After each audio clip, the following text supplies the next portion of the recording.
조시입니다. 오늘 인포그래픽 쇼에서는 아직 잡히지 않은 연쇄 살인범들 중 11번째를 다룹니다. 모든 것은 한 꿈에서 시작됐습니다. 실종된 친척이 나이로비 쿼레 빈민가 끝에 버려진 채석장에서 자신의 시신이 있는 곳을 알려주었습니다. 가족이 그 채석장을 수색했을 때 그녀는 그곳에 있었습니다. 하지만 그녀만 있는 것이 아니었습니다. 최소한 거의 12구에 달하는 다른 시신들도 있었습니다. 그들의 머리, 팔다리, 그리고 몸통이 피로 얼룩진 채 쌓여 있었습니다. 모두 18세에서 30세 사이였습니다. 현지인들은 모두 같은 생각을 했습니다. 경찰서가 100m도 안 떨어져 있는데 어떻게 가능하지? 그러나 사흘 만에 경찰은 한 남자를 체포했습니다. 피해자들은 2년 넘게 실종 상태였습니다. 경찰은 이 사건들을 해결하지 못했고 분노한 현지인들이 거리로 나와 해답을 요구했습니다. 그리고 용의자는 자백했습니다. 그렇게 간단하게 말이죠. 그는 42명의 여성을 살해했다고 자백했습니다. 그중 한 명은 실종된 그의 아내였습니다. 그의 이름은 콜린스 주마이시 칼루샤, 33세의 오토바이 택시 운전사였습니다. 그는 경찰에게 모든 것을 털어놓았지만 나중에 변호사에게는 경찰이 자신을 고문했다고 주장했습니다. 이번엔 그가 사라질 차례였습니다. 그는 12명과 함께 경찰서 유치장에서 철망 지붕을 자르고 벽을 넘어 탈출했습니다. 경찰관들에게 돈을 줬다는 말도 있었고 사건이 심하게 더럽혀졌다는 말이 돌았습니다. 많은 이들이 칼루샤가 범인이라고 믿지 않았고 경찰을 비난했습니다. 사람들은 경찰관들이 일하는 곳에서 멀리 시신을 유기할 만큼 부지런하지 않다고 믿었고 경찰은 이미 그런 평판이 있었습니다. 고문, 불법 체포, 납치, 심지어 암살당까지. 진짜 범인이 누구든지 이제 그는 잡히지 않은 상태입니다. 뱀파이어 또는 콰레의 야수로 알려진 그는 케냐 역사상 최악의 연쇄살인범입니다. 자, 이제 연쇄살인으로 넷플릭스에 출연할 수 있는 나라로 가보겠습니다. 10위입니다. 1992년 4월 8일 한 남자가 인디애나폴리스의 페일리스 슈 소스 매장에 들어가 매니저였던 로빈 풀다워 26세를 총으로 쐈습니다. 살인범은 $100도 안 되는 돈을 훔쳤고 겉으론 강도 같았지만 그 이상이었습니다. 3일 뒤 한 남자가 저녁 6시가 넘은 시간에 위치 타라브라드 드 엘레강스 웨딩숍에 들어갔습니다. 가게는 이미 닫았어야 했지만 커머번드를 찾으러 온 손님 때문에 문을 열어두고 있었습니다. 한 남자가 천천히 들어오자 두 여성 직원이 말할 새도 없이 그가 둘 다에게 총을 쐈습니다. 곧이어 커머번드를 찾으러 온 손님이 들어왔습니다. 살인범이 그에게 가게 뒤로 가라 했지만 그는 거부했고 덕분에 목숨을 건진 것 같습니다. 언론은 그를 I-70 살인범이라 불렀습니다. 그의 사냥터는 2100마일이 넘는 I-70 고속도로였습니다. 16일 후 40세의 마이클 맥카우는 여자로 오인당했을지도 모릅니다. 아마도 그의 포니테일 때문이었을 겁니다. 그는 인디애나 테레오트의 어머니 가게 실비아 세라믹스에서 카운터 뒤에서 일하다가 총을 든 남자가 선반 사이로 와서 그를 뒤에서 쐈습니다. 살인범은 그의 지갑과 $50 미만의 현금을 가져갔지만 단순히 돈 때문이 아니라 사냥을 하고 있었습니다. 6일 후 24세의 낸시 키츠밀러가 다음 희생자가 되었습니다. 그녀는 그날 미주리주 세인트 찰스에 있는 신발 가게에서 일할 예정도 아니었습니다. 운명은 그녀에게 가혹했습니다. 70살인범 이 가게에 들어와 그녀 머리 뒤쪽을 쏘았습니다. 37세 사라 블레싱은 사이로 미주리주 레이튼에 근무하던 선물 가게에서 살해됐습니다. 이후 그는 멈췄고 이유는 아무도 모릅니다. 하지만 비슷한 총격 살인 사건이 더 있었습니다. 그는 정말 멈추지 않았을 수도 있습니다. 70 살인범만이 미국 고속도로를 떠돌던 유령이 아니었습니다. 9번째, 1988년 3월부터 1989년 4월 사이 매사추세츠 남동구 뉴베드포드와 그 주변에서 9명의 여성이 잔혹하게 살해당했습니다. 경찰은 이 사건이 한 남성, 즉 뉴베드포드 고속도로 살인범의 소행으로 보고 있습니다. 그는 뉴베드포드 시내에서 여성들을 만났을 가능성이 높지만 시신은 다트머스, 프리타운, 웨스트포트, 매사추세츠 140번 도로 근처에 유기한 것으로 보입니다. 첫 번째 희생자는 29세의 로빈 바비린 린 로즈였습니다. 그녀는 1988년 4월에 실종되었고 약 1년 후 경찰 수색견에 의해 시신이 발견되었습니다. 바비는 매춘부가 아니었지만 대부분의 다른 희생자들은 매춘부였고 거의 모두 심각한 약물 중독자였습니다. 범죄학자들은 이들을 사회적으로 덜 주목받는 희생자들이라고 부르기도 합니다. 이들은 살아있을 때 중요하지 않게 여겨지고 수사 과정에서도 죽음조차 종종 무시되는 사람들이었습니다. 28세의 로셸 클리포드 도피랄라처럼 그녀는 4월에 실종되었고 12월에 ATV 트랙에서 멀지 않은 얕은 무덤에서 시신이 발견되었습니다. 그녀는 구타로 인해 사망했습니다. 케네스 폰티라는 남성이 체포됐지만 유죄를 입증할 증거가 부족했습니다. 그의 전 여자친구는 바비였으나 범인은 아니었습니다. 경찰은 모셸과 마지막으로 함께 있던 전과자 남성을 신문했습니다. 그 역시 혐의가 없다는 것이 밝혀졌지만 그의 전 여자친구 중 한 명이 낸시 파이바였고, 파이바는 뉴 베드포드 고속도로 살인마의 7번째 희생자가 되었습니다. 그녀는 1988년 7월 7일 남자친구와 다툰 뒤 발을 떠나는 모습이 마지막으로 목격됐습니다. 다른 희생자들처럼 모기 졸려 살해된 후 인터스테이트 195 근처에 유기됐습니다. 형사들은 범인에 대해 이미 단서를 잡고 있었습니다. 그는 시신을 특정 방식으로 배치했는데 이는 그의 시그니처의 일부였을 수도 있습니다. 그녀는 등을 대고 다리가 고속도로를 향하게 누워 있었습니다. 경찰은 29세 데보라 메데이로스의 시신을 그렇게 발견했다.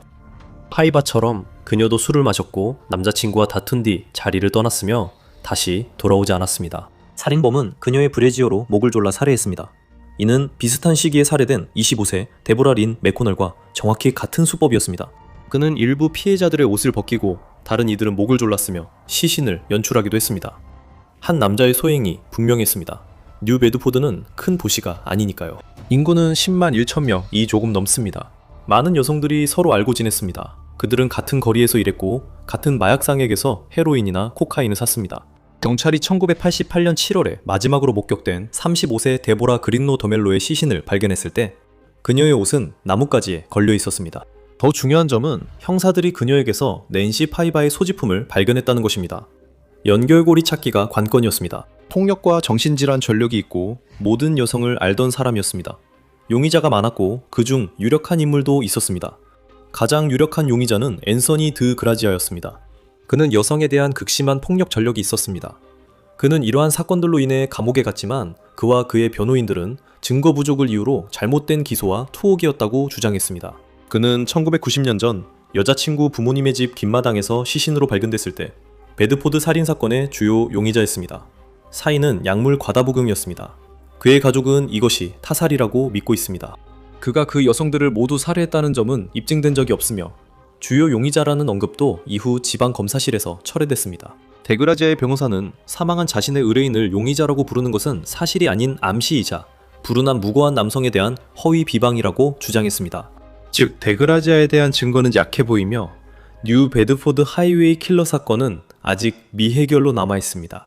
다음 사건처럼 또 다른 잊혀진 자들의 살인범이 있습니다. 8번째입니다. 2009년 2월 한 여성이 엘버커키 웨스트메사 외곽에서 개를 산책시키고 있었습니다. 그녀는 도로를 벗어나 사막으로 들어갔습니다. 그리고 그때 땅에서 튀어나온 뼈를 발견했습니다. 하지만 그건 한 개가 아니었습니다. 형사들은 땅을 파기 시작했습니다. 그들은 잃어버린 영혼들의 묘지를 발견한 것이었습니다. 실종된 여성 11명이었습니다.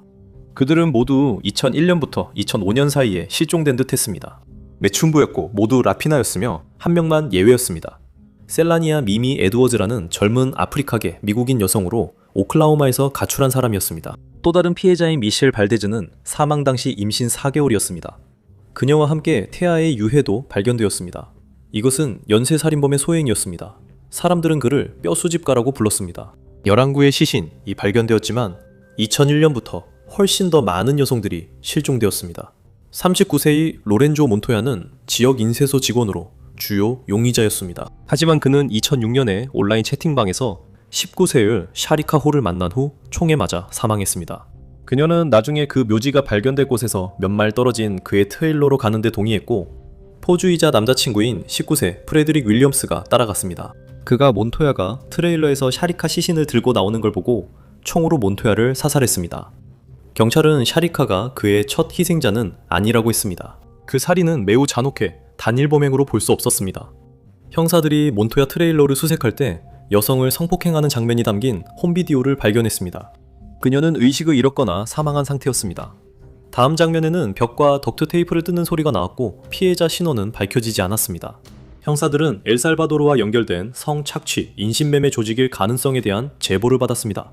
이 조직은 미국 남서부, 남부, 그리고 서부 전역에서 활동했지만 몬토야가 다른 여성들을 살해했다는 법의학적 증거는 없었습니다. 웨스트메사 유골 수집가 사건은 아직 미해결 상태로 남아있습니다. 인간 정신의 어두운 면에 흥미가 있으신가요? 더 소름 끼치는 이야기를 원하신다면 좋아요, 공유, 그리고 구독을 눌러주세요. 이런 이야기는 어디에서도 쉽게 찾을 수 없습니다. 좋아요, 음모론을 좋아하신다면 다음 이야기를 분명히 좋아하실 겁니다. 7번째입니다. 2016년 12월 15일 다코타 제임스는 친구 셸리에게 전화를 걸었습니다. 그는 패닉에 빠져 어디 있는지 모르겠어, 너무 추워, 도와줘, 길을 잃었어 라고 했습니다. 경찰관들에게 도움을 구했지만 무시당했다고 했습니다. 셸리는 위치 추적 앱으로 다코타가 피츠버그 남부 지역 어딘가에 있음을 알았습니다. 그는 직장 크리스마스 파티에 갔다가 어쩌다 거리로 나와 있었습니다. 그는 어떻게 거기에 도착했는지 기억도 없이 흐릿한 상태로 약 4시간이나 걸었습니다. 너무 과하게 파티를 했던 걸까요? 아니면 누군가 다코타의 음료에 약을 섞은 걸까요? 약 5주 후 그는 피츠버그 시내 한 바에서 나오는 모습이 CCTV에 포착됐고 휴대폰을 조작한 뒤 사라졌습니다. 2017년 3월 6일 40일 후 한 여성이 개를 산책하다 오하이오 강에서 부풀어 오른 채 숨진 다코타를 발견했습니다. 마지막으로 카메라에 잡힌 곳에서 약 10마일 떨어진 곳이었으며 경찰은 익사로 결론 내렸습니다. 아마 그는 다리를 건너다 떨어졌을지도 모릅니다. 다코타의 부모님은 이를 믿지 않았습니다. 아들은 술을 잘 마셨고 대학 수영팀의 뛰어난 운동선수였습니다. 어떻게 그가 그냥 강에 빠져 익사할 수 있겠어요? 저에게는 전혀 말이 안 됩니다. 한 번도 이해된 적이 없어요. 라고 그의 어머니는 나중에 말했습니다. 여기서부터 이상해집니다. 일부 보고서에 따르면 그의 몸에서 GHB가 검출됐다고 합니다. 다코타 부모님은 두검 보고서 검토를 위해 병리학자를 고용했고 그는 범죄 흔적이 없다고 했습니다. 병리학자는 그의 목에 교살 흔적처럼 보이는 자국이 있다고 언급했습니다. 또한 다코타의 손가락에 목에 감긴 밧줄을 벗기려고 매우 애썼던 흔적이 있다고 믿었습니다. 이것은 공식적인 소견이 아닙니다. 이것은 부모님이 고용한 병리학자의 독립부검이었습니다. 또 그의 실종 이틀 후 누군가 그의 페이팔 계정을 사용했습니다. 그가 떨어졌을지도 모르는 로베르토 클레멘테 다리에는 웃는 얼굴 표시가 11개나 그려져 있었습니다. 2명의 전직 뉴욕 경찰청 형사는 부모님이 진실을 찾도록 수년간 스마일 페이스 킬러를 조사해왔습니다. 실종된 젊은 남성들은 모두 운동을 잘하는 대학생들이었고 한창 때를 보내던 이들이었습니다. 형사들은 이와 비슷한 사건을 최소 45건이나 발견했으며 모두 매우 유사하게 이상한 상황에서 익사했고 근처에는 스마일 페이스가 그려져 있었습니다. 이 사망자들 중 19명은 단 2개 주, 미네소타와 위스콘신에서 발견되었습니다. 형사들은 범인들이 미국 전역에서 범행했다고 믿습니다. 사례가 많아 모두 언급하기 어렵습니다. 예를 들어 윌리엄 허리는 보스턴에서 익사한 것으로 보였으나 부모님은 이를 믿지 않았고 경찰은 범죄 혐의가 없다고 했습니다. 하지만 부모님은 아들이 머리와 눈 주위, 왼쪽 다리에 둔기 외상을 입었고 몸에서 GHB가 검출된 사실을 알게 됐습니다. 강 근처에는 스마일리 페이스도 있었습니다. 그리고 다코타 사건에서도 이상한 점이 있었습니다. 관련자 모두 그의 시신이 40일 동안 물에 있었을 리 없다는 것을 분명히 알았습니다. 이는 부정할 수 없는 사실이었습니다. 그렇다면 시신은 어디 있었을까요? 형사들은 45명 또 적게 본 것이라며 그 범인이 더 많은 사람을 죽였을 수도 있다고 했습니다. 그들은 범인이 한 명이 아니라 집단일 수 있다고 주장합니다. 그들은 희생자를 찾아 온라인에 정보를 공유하고 젊고 잘생긴 운동선수이자 재능 있는 그를 감시합니다. 똑똑해서 다크웹에서만 소통합니다. 형사 중 한 명은 그들의 정교함이 놀라울 정도로 높다고 말했습니다. 각 도시에 12명 정도의 셀이 있고 각자 맡은 역할이 있습니다. 동기는? 아마도 질투일 것입니다. 형사들은 그 남자들이 대개 좋은 가정 출신의 뛰어난 운동선수라고 했습니다. 부유한 이들이 그렇지 못한 이들에게 표적이 될 수 있습니다. 만약 그게 사실이라면 그들은 아직 어딘가에 있습니다. 좋아요. 스마일리 페이스가 정교하다면 다음 살인범은 그 반대입니다. 6번째입니다. 64세의 레리 유진 맥크리스천은 2020년 8월 24일 아칸소주 미틀록에서 평소처럼 하루를 보내고 있었습니다. 몇 시간 뒤 그는 나무길에서 칼에 찔려 숨진 채 발견됐고 CCTV에는 용의자가 걸어가는 모습이 찍혔습니다. 그는 멈춰 다시 현장에 와 맥크리스천을 한 번 더 찌릅니다. 거의 한 달 후 한 남성이 친구 집으로 걸어가던 중 62세 제프 웰치의 시신이 현관에 쓰러져 있는 것을 발견했습니다. 웰치는 목을 찔렸고 누군가가 낯선 사람들을 무작위로 살해하는 듯 했습니다. 그리고 누군가가 그를 똑똑히 봤습니다. 2021년 4월 11일 데보라 워커는 리틀록의 또 다른 교회에서 자신의 일을 보고 있었습니다. 갑자기 낯선 남자가 다가와 그녀를 찌르기 시작했습니다. 그는 그녀를 거리 피웅덩이에 두고 떠났습니다. 그녀는 15개의 자상을 입었고 살아남아 경찰에 젊고 마른 아프리카계 미국인 남성이 공격자라고 진술했습니다. 다음날 몇 블록 떨어진 곳에서 말론 앤서니 프랭클린이 리틀록 칼부림범로 알려진 동일 인물에게 찔려 숨진 채 발견되었습니다. 모든 사건의 범행 수법이 같았으며 아직 기소자는 없습니다. 이제 러시아입니다. 그곳에서는 한 광인이 활개치고 있습니다. 5번째 사건입니다. 2005년 7월 14일 러시아 경찰은 19세 스베틀라나 스테파노바의 시신을 발견했습니다. 그 시신은 체리포비아츠 시에 버려진 공사 현장에 버려져 있었습니다. 살인범은 다닐로프스키 광인로 불리게 됩니다. 그의 피해자는 모두 젊은 여성으로 목이 졸리기 전 학대를 받았습니다. 2004-2007년 사이 7명이 그의 범행으로 확인됐습니다. 역사상 많은 끔찍한 살인 사건들처럼 이 살인범 역시 표식을 남겼습니다. 자신의 서명도 DNA도 아니었습니다. 그가 희생자들을 버린 장소의 벽이나 창문에 휘갈겨 그린 그림들이었습니다. 하지만 그는 조용히 사라지지 않았습니다. 목격자가 있었습니다. 경찰은 인상착의를 공개했습니다. 30대 후반쯤으로 보이는 남성, 키는 180에서 190cm 사이, 다부진 체격에 짧은 금발 또는 머리가 벗겨진 모습이었습니다. 그는 학교 근처에서 어슬렁거리며 벽에 선정적인 그림을 그리는 모습이 아이들에게 목격되었습니다. 이후 행방은 알 수 없습니다. 확인된 살인은 7건이지만 그는 더 많은 사람을 죽였을 수 있습니다. 그는 여전히 어딘가에서 거리에서 젊은 여성들을 납치하려 노리고 있을 가능성이 높습니다. 이제는 전혀 다른 부류의 광인에 대해 이야기하겠습니다. 네 번째, 1985년 4월 트럭 운전사가 일본 히로시마 후쿠야마에서 음료를 마시기 위해 멈췄습니다. 그는 자판기에서 무언가를 사려고 하다가 오로나민 C주스 한 병을 발견했습니다. 먼저 입에 물집이 생겼고 그 다음에는 배가 아팠습니다. 그리고 그의 심장은 가슴에서 쿵쾅거리기 시작했습니다. 그는 혼란스러워졌고 거의 숨을 쉴 수 없었습니다. 심부전, 간부전. 그의 몸은 완전히 망가졌습니다. 죽는데 한 달이 걸렸지만 그 시간은 지옥 같았습니다.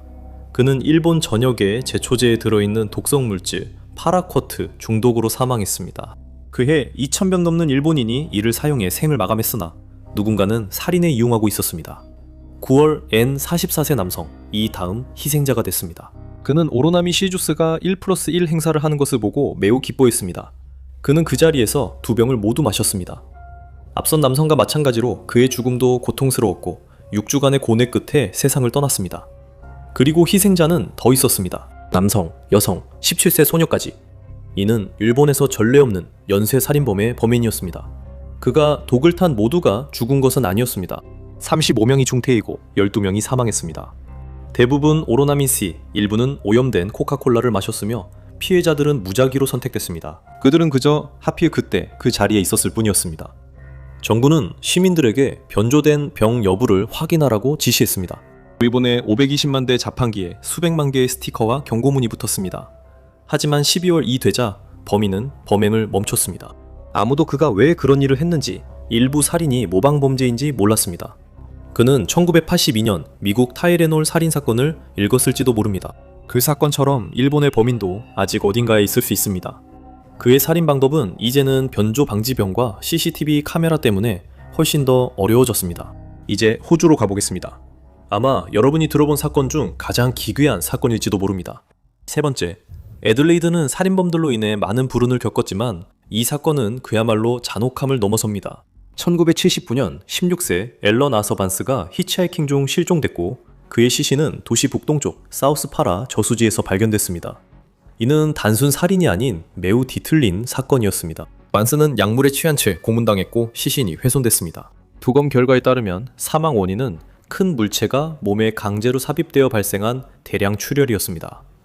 하지만 더 끔찍한 일이 이어졌습니다. 릴 프레더릭 뮤어는 약물 전력이 있는 25세 남성으로 2달 뒤 살해당했습니다. 그를 살해한 자들은 그의 피부를 벗겼습니다. 호주 언론은 범인이 정육업자인지 외과 의사인지 물으며 그를 광적인 성 도착자라고 불렀습니다. 시드니 모닝 헤럴드에 보도된 부검 결과에 따르면 반지와 마찬가지로 뮤어 역시 거대한 물체가 몸 안에 강제로 삽입된 후 대량 출혈로 사망했습니다. 살인범들은 시신을 여러 조각으로 잘라 쓰레기 봉투에 버렸고 이후 2구의 시신이 더 발견됐으며 한 구는 농부가 실수로 태웠습니다. 또 다른 피해자인 마크 앤드류 랭리 18세는 1982년에 살해당했습니다. 그는 진정제가 투여됐고 시드니 모닝 헤럴드가 부검 결과를 인용해 보도한 바에 따르면 그의 하복부 일부가 면도된 뒤 절개되고 조잡하게 꿰맨 다음 붕대로 덮여 있었다고 합니다. 그들이 겪었을 고통은 상상할 수 없었을 것입니다. 그리고 다음 희생자인 리처드 달라스 켈빈은 1983년에 살해되었으며 그들은 그를 5주 동안 살아있게 하면서 약을 투여하고 고문했습니다. 호주 언론은 부검 결과 리처드가 과다출혈로 사망했으며 이는 아마도 신체 내부에 물체가 삽입된 것 때문일 것이라고 보도했습니다. 부상들이 모두 너무 비슷해서 형사들은 같은 범인일 것이라고 믿었습니다. 켈빈은 저녁에 거리에서 납치되었고 그의 비명이 목격자들에게 들렸지만 지금까지 경찰은 뚜렷한 단서를 찾지 못했습니다. 이런 폭력적 행동을 할 사람은 누구일까요? 한 명일까요? 여러 명일까요? 한 남성 베반 스펜서 폰 아이넴은 1984년 체포되어 살인사건 중 한 건으로 유죄 판결을 받았습니다. 그의 집에서 리처드 켈빈과 관련된 미량 증거가 발견되었습니다. 그는 공범에 대한 어떤 정보도 제공하지 않았고 다른 살인사건들에 대해서는 그를 유죄로 만들 증거가 전혀 없었습니다. 이 모든 사건들은 아직 미해결 상태로 남아있습니다. 살인범들의 집단이 있었던 것으로 여겨지지만 지금까지 아무도 체포되지 않았습니다. 호주 형사들은 가족로 알려진 최대 12명에 달하는 살인범들이 젊은 남성들을 그들의 폭력적인 변태 행위에 이용할 대상으로 사냥했다고 말했습니다. 이 사건을 수년간 연구한 범죄학자는 ABC 뉴스 오스트레일리아와의 인터뷰에서 가족 구성원들이 지역사회에서 존경받는 인물들이었으며 지금도 그렇다고 확신한다고 말했습니다. 그녀는 이들을 강력한 집단이라 표현했습니다. 2025년 에도 경찰은 체포로 이어질 수 있는 정보에 대해 최대 300만 호주 달러의 현상금을 걸고 있었습니다. 이제 경찰을 혼란스럽게 만든 기이한 사건을 소개하겠습니다. 두 번째, 절단된 다리 살인마 사건입니다. 2000년 1월 터키 경찰은 시신이 아니라 다리 한쪽을 발견했습니다.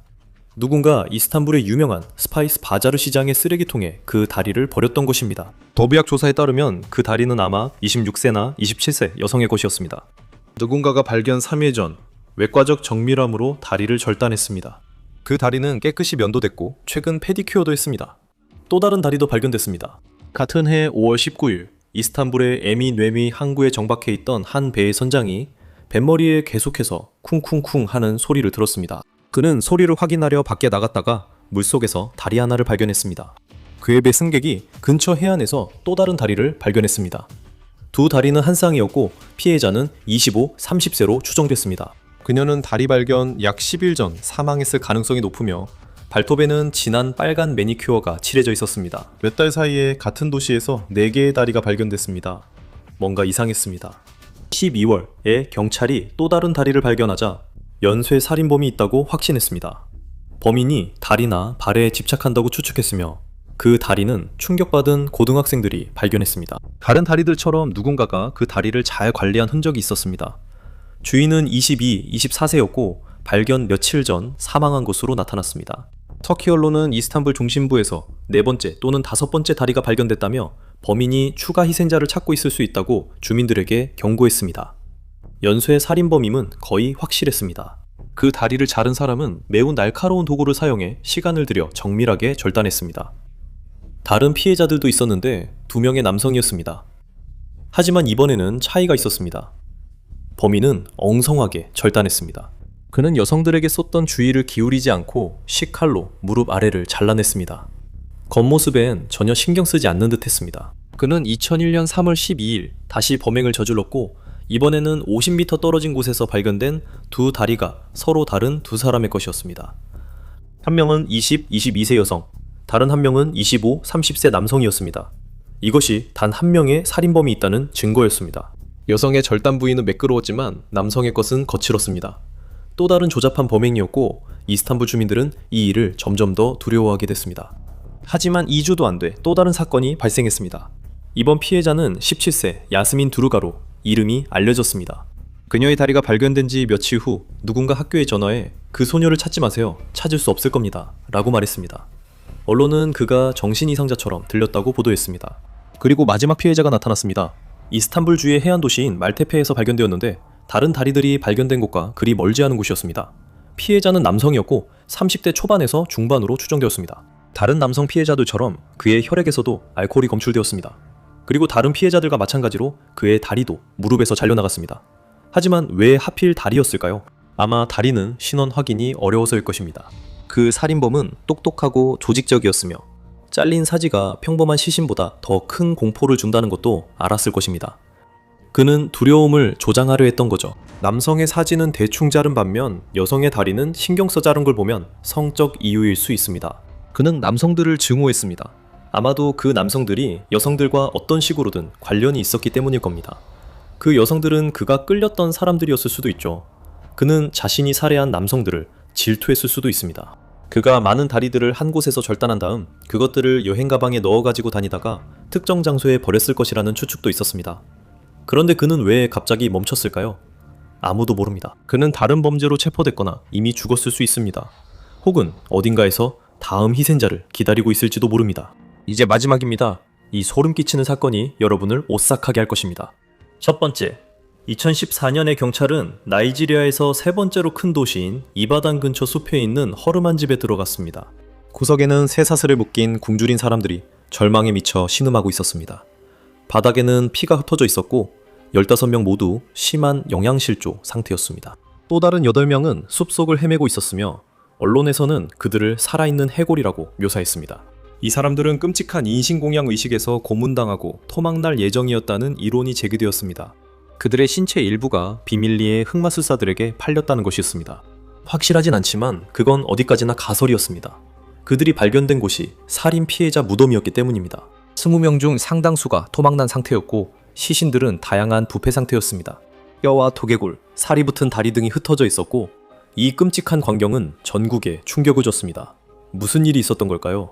다양한 이론이 제기됐습니다. 나이지리아 뉴스는 공무원이나 정치인들이 연루됐을 수 있다고 보도했습니다. 일부 생존자가 납치범들이 그런 부류였다고 말한 뒤 폭동이 발생했습니다.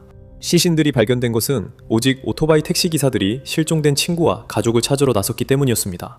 현지 경찰은 아무런 도움이 되지 않았습니다. 인신공양 집단이 활동했던 것일까요?